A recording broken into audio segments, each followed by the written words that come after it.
Have you ever used one of these dip pens? These are sometimes called Monoline Nibs or Ornamental Nibs or something similar, and in this video I'll compare 5 different brands. But why would you want to use one of these? What are they good for, and how do they compare to other dip pens? Like other dip pens, you need to dip them in ink or ink them with a dropper, but these dip pens also have these ink reservoirs which hold extra ink, so you don't need to ink them as often as other dip pens. They also have these rounded tips that make them easy to use in different directions without catching the tip on the paper, which can be hard to do with other dip pens with pointed tips. The reason they're sometimes called monoline nibs is that in theory you can make lines that have the same weight, the same thickness, whether you're drawing vertically or horizontally, and they're not very flexible, so the line weight doesn't change much if you press a little harder or a little softer. That makes these nibs really good for a lot of things, but one thing I like them for is hand lettering using capital letters, and another thing I like them for is hatching and cross-hatching using straight lines with consistent line weights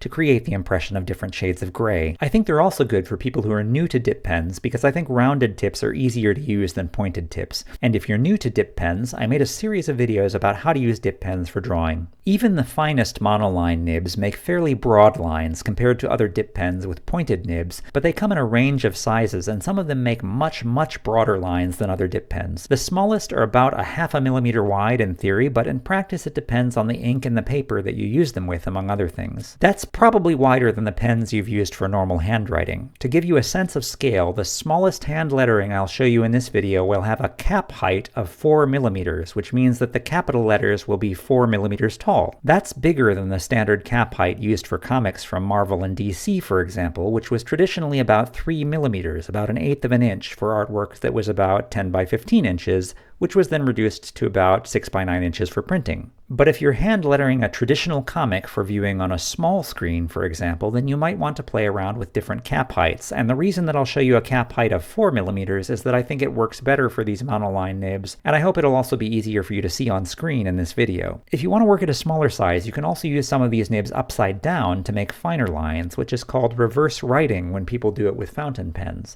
But when you use them upside down, they don't work quite like monoline nibs anymore. You get slightly different line weights in different directions. But these nibs are not only for hand lettering, and you can still get very consistent line weights even if you use them upside down, as long as you use them for straight lines in one direction. And that's why I like to use them for hatching and cross-hatching with straight lines, because they're not very flexible. I'm not saying that I don't like flexible dip pens. I love them, and I think one of the best reasons for using dip pens is because of their flexibility, so you can get these beautiful calligraphic lines. But I don't always want that flexibility for every part of a drawing, and so I like to use one or more flexible nibs together with one or more of these inflexible monoline nibs to make what I think of as a set of dip pens. Another reason for using dip pens is that you can use a wide range of inks, including acrylic inks, which I think are the best inks for drawing in terms of light fastness and permanence. Some acrylic inks don't flow very well with these nibs straight out of the bottle, but you can dilute them with distilled water or acrylic mediums to get them to flow better. And I think it's important to use an ink that flows well when you're using one of these nibs because it can help you to get smooth and consistent lines without pressing too hard. One ink that I really like because of how well it flows straight out of the bottle is Liquitex Carbon Black. It's not the blackest of black inks, it's only semi-opaque, which I don't love, but it flows really well. Liquitex, if you're watching this, please make a super opaque black that flows as well as your carbon black and is at least as light, fast, and permanent. I would love that ink. Whatever ink you use, you need to be careful not to overload your nib. Even with these ink reservoirs, you can still end up dropping a blob of ink off of the side of your nib. I like to load these nibs with a dropper. I put a drop of ink between the reservoir and the top of the nib, and if there's also a reservoir on the bottom, then I also put a drop of ink on the bottom of the nib, and then I touch it to the side of the dropper to draw off any excess ink so that I don't overload the nib. And if you do overload your nib, you may notice that your lines get thicker, so if you want consistent lines, try not to overload it. Another reason I like to use these nibs is that they're good for filling areas with solid black instead of using a brush. This is sometimes called spotting blacks in comics. There's nothing wrong with using a brush, but at least over smallish areas I find it easier and more precise to use these nibs, and I also find them easier to clean than brushes. I find that I often end up flooding the area that I'm trying to fill. I get this puddle of ink, and that puddle seems to suck even more ink off of the nib, but actually that seems to work well. These flooded areas take long enough to dry that I can work over larger areas without getting much streaking. So to review, the reasons that I love these monoline dip pens are that 1, you can use them with acrylic inks, but they have ink reservoirs, so you don't need to ink them very often. 2, you can use them to make consistent lines in different directions directions, which makes them good for hand lettering comics and hatching and cross-hatching. 3. They come in a range of sizes. 4. You can use them together with flexible dip pens to make multi-purpose sets of dip pens that use the same inks in the same holders, and you can use different pens for different purposes on the same drawing. And 5. You can use them for spotting blacks instead of using brushes. So that's why I love these Monoline dip pens. But how do these 5 different brands compare to one another, and which ones should you try? These nibs are from the Speedball B-series. These are the most different from the other 4 brands. They have only one reservoir on the top, whereas some of the other brands have 2 reservoirs, one on the top and one on the bottom. The reservoir is flat,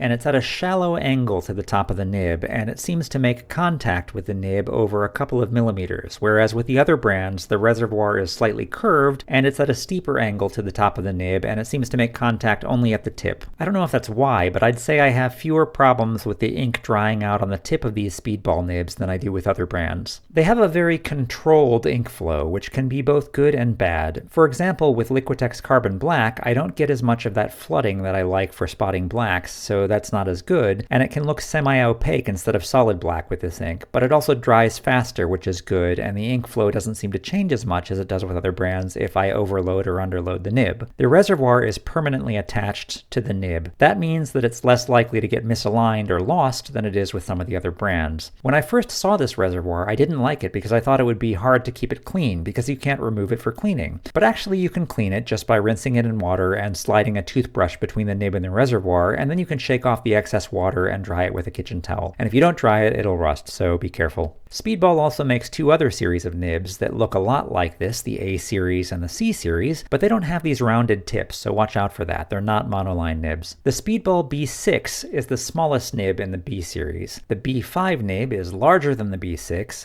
and I also have some custom B6 nibs that I ground down to finer points using sandpaper, and I made a video about that if you're interested, because one thing that I don't like about any of the Monoline nibs in this video is that the smallest sizes are not really small enough for normal text when hand lettering at standard cap heights for comics. And I also like to use my custom nibs for finer lines when hatching and cross-hatching. So nib manufacturers, if you're watching this, please make some smaller Monoline nibs. I use these B-series nibs with the black plastic Speedball nib holders, which I really like. I've been using these Speedball nibs for longer than the other Monoline nibs in this video, and they're some of my favorite nibs, which is why I wanted to try out all of the other brands too and do this review. These nibs are from the Brause Ornament series of nibs, which are also stamped with the number 500, but they mostly seem to be called ornament nibs instead of 500 series nibs. These nibs have 2 reservoirs, and they're both removable for cleaning. The one on top even has a little handle that makes it easy to remove. You can even use these nibs without the reservoirs if you want, but I don't recommend that because the reservoirs not only help you by holding ink, but they also help you by keeping the ink flowing consistently, not too fast and not too slow. And I'd say the same about all of the nibs that have removable reservoirs.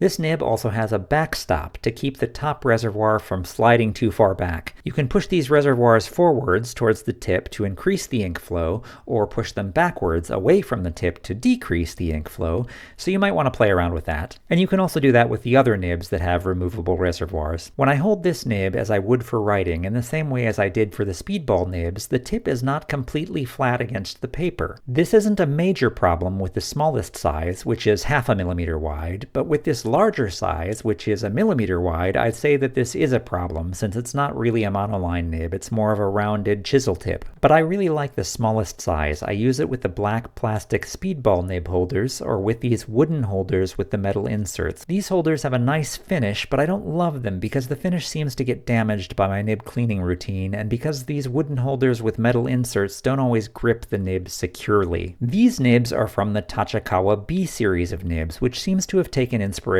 from the Speedball B-series, with which it shares the letter B, and also from the Brause Ornament series, with which it shares this design with 2 reservoirs. Like Speedball, Tachikawa also makes 2 other series of nibs that look a lot like this, also called the A-series and the C-series, so watch out for that. They're not monoline nibs. Like the Brause nibs, these nibs also have a backstop to help you position the reservoirs. I find these nibs to be a little bit harder to load than the Brause nibs because there's not much space around the bottom reservoir for dropping in the ink. ink. I also find them a little bit easier to overload, and when I was working on that spot black, I really flooded it a lot, and it took a long time to dry, but that's not a major problem, and I've done better at spotting blacks with this nib before. You can also see where I flooded the top of the letter C in Tachikawa. That seems to happen with the letters C, O, and Q, and not only with this nib, but also with other monoline nibs, so that's something I need to work on. I also have a custom Tachikawa B nib that I ground and polished to make a slightly smaller nib that I really like for normal text when hand lettering at smaller cap sizes. I use these nibs with the Tachikawa nib holders. These nibs are relatively new to me and they don't seem to be very widely available, but I really like them as well as the other Tachikawa nibs. They're very smooth. These nibs are from the Leonardt Ornamental series of nibs, which are stamped with the number 400, but they mostly seem to be called ornamental nibs, and they seem to have taken that inspiration from the Brause Ornament series. Unlike the Brause and the Tachikawa nibs, these Leonardt nibs have only one reservoir on top, and they don't have a backstop for the reservoir, but that's not a major problem. And unlike those other brands, they have a depression on the nib, and the reservoir has a prong that sticks through that depression and through the eye of the nib. I don't know if in theory that helps the ink to flow from the top of the nib to the bottom, but I wouldn't say that the ink flows better in these nibs than the others. In practice, I find that it just makes it harder to clean these nibs because my toothbrush gets caught on that prong, but it's not a major problem. They're made of thinner metal than the others, so thin that they don't fit in the Speedball nib holders, which are the loosest holders that I have. I mostly use them in the Mitchell holders, which are the tightest holders that I have, but it's a very tight fit. I really like these nibs, and I think they're probably my favorites for long, straight, parallel hatching lines because they're really firm, so they really support your hand well, even with a lot of pressure. But I don't think they're probably my favorite for hand lettering. It's hard to say if I have a favorite, but I also really like the Speedball and Tachikawa nibs for hand lettering, and actually all of the nibs in this video are good for that, at least at the right cap sizes. These nibs are from the Mitchell Script series of nibs. They have a dull bronze finish and just one reservoir on top, and they don't have a backstop for the reservoir. The tips on these nibs have a kind of rounded dimple on them that I guess is supposed to make them feel smoother, but that doesn't work very well at the angle I hold them at, and the tines kind of rub up against each other and one sometimes gets stuck on top of the other, but it's not a major problem. I still like these nibs and I think they can do the job, but they feel less refined than the other brands. Ironically, these Mitchell nibs don't fit very well into the Mitchell holders, which I think are just a bit too tight for them, but I think they look good in the wooden holders and they have a nice old-timey feel when paired with the Gillette 303 nib, and both the Mitchell and the Gillette nibs are now made by the same company. I bought these Mitchell nibs just for this review, and so I haven't used them as much as the other brands, but I'd say they're probably not my favorites. I wanted to try all 5 brands of monoline nibs that I knew about for this review to see if there were any major differences between them, but I don't think there are any major differences. There are minor differences in the shapes and sizes of the tips and the designs of the reservoirs and the nib holders that they fit into, and there are minor differences in how they look and feel and how the ink flows, and I've tried to point out some of their quirks, but I think they all work fairly well, and I think you'd probably need to try them yourself to see if any of those minor differences would matter much to you. I like to use nibs that look good, feel good, and work well together as a set with the same holders and the same ink, and here are some sets that I like a lot at the moment. 1. The Speedball B-series in the Speedball holders with the Gillette 303 nib in the Speedball oblique nib holder, which is tighter than the standard holder, and the standard holder is too loose for the Gillette 303, unfortunately. I feel like the Speedball B-series and the Gillette 303 are both vintage classics. 2. The Tachikawa B-series with the Tachikawa G nib and soft Maru nib in the Tachikawa holders. I feel like these are modern classics, but I had to order them from overseas and I wish they were more widely available. 3. The Leonardt Ornamental series with the Leonardt 700 nib in the Mitchell holders or the wooden holders. These Leonardt nibs are cheap and cheerful, and even if some of the other nibs are harder to find, these Leonardt nibs seem to be easy enough to get from Jackson's Art, which is where I buy them here in the UK, and they seem to have warehouses in the USA and other countries. For some reason, they seem to give confusing names to these Leonardt nibs. They call the Leonardt 700 the Manuscript Style J drawing nib, for example.